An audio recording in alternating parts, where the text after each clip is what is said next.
নবীজি সাল্লাল্লাহু আলাইহি ওয়াসাল্লাম তাহাজ্জুদের নামাজ 2 রাকাত করে পড়তেন। কত রাকাত করে? 2 রাকাত করে, 4 রাকাত, 6 রাকাত, 8 রাকাত, 10 রাকাত, 12 রাকাত, আপনি যা পারেন করতে পারেন।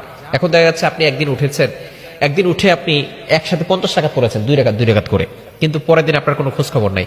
এটার থেকে আপনি দৈনিক যদি 4 রাকাত, 2 রাকাত করে 4 রাকাত অথবা 8 রাকাত, রাসূলুল্লাহ সাল্লাল্লাহু আলাইহি ওয়াসাল্লাম ম্যাক্সিমাম সময় 8 রাকাত পড়তেন।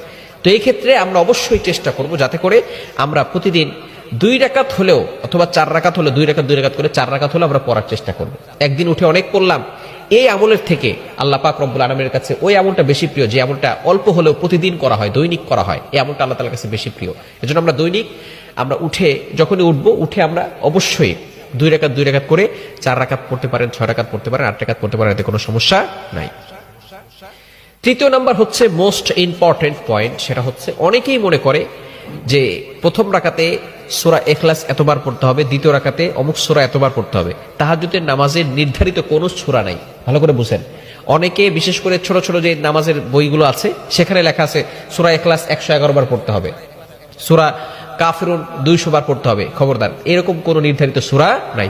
যেই সূরাটা আপনার কাছে পছন্দনীয় হয়, যেই সূরাটা আপনার কাছে ভালো লাগে, আপনি সেই সূরা দিয়ে তাহাজ্জুদের নামাজ পড়তে পারবেন, এতে কোনো সমস্যা নাই। এজন্য অবশ্যই আপনাকে অন্যান্য নফল নামাজ যেভাবে পড়েন সেভাবে